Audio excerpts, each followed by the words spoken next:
And now, here's the Boomer and the Babe, Pete Peters and Deborah Brown.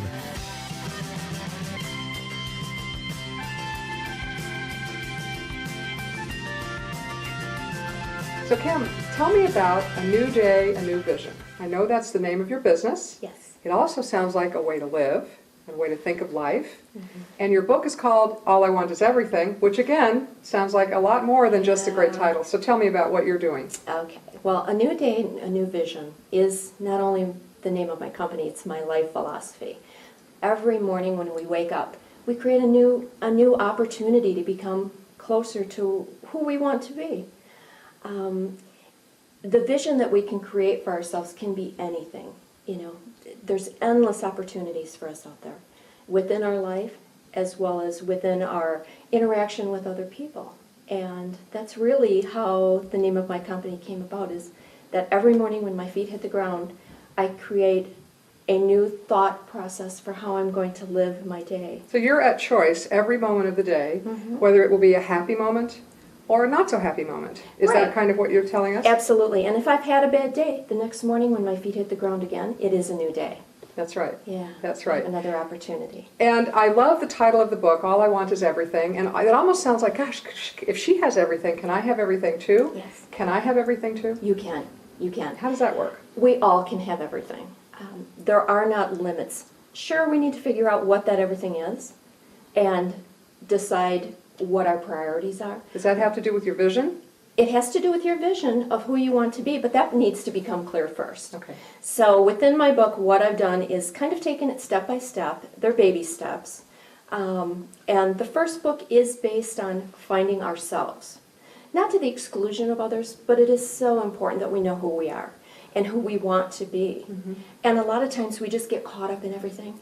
And we forget, to take a look inside and say, is this important to me? Am I really spending time on what's important to me? Or what do I need to focus on today so that I don't forget something? And sometimes you don't even know if you are going to make a difference or if you even want to make a difference. Sometimes you kind of have to say, okay, what is my purpose? What is the bigger purpose for me? Right. Some people don't really establish that in a way that is simple. Right. So your book, however, is a simple way. It's a very simple way. And as you take the steps through the book, you begin to see that with awareness of what you're actually doing every day, how you're talking to other people, how people speak to you, and setting kind of a map for yourself. And yes, your map will change over your lifetime.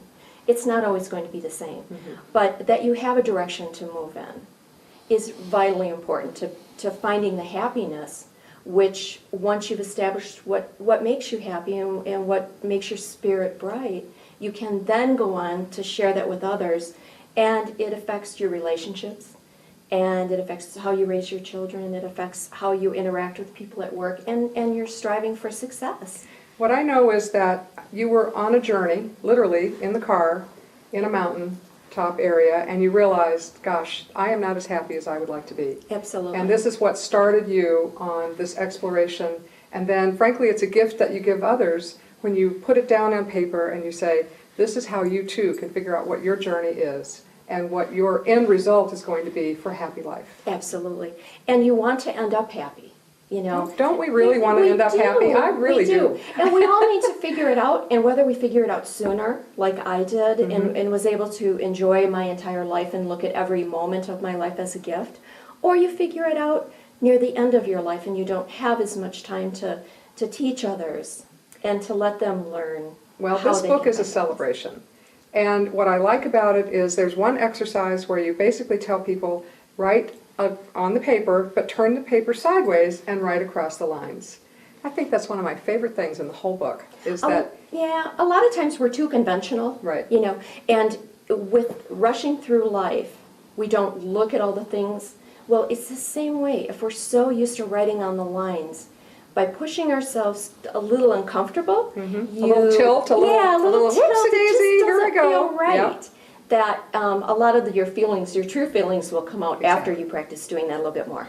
Well, people really do need to get the book. I know that this it's not easy sometimes, and yet it can be the easiest thing ever. Just being in tune with yourself, right? And that's what you're talking about. And things become much more uncomplicated when you're happy with yourself, and the way you can affect other people it's impactful. Well, I'm happy knowing you. How about that? Thank you so much.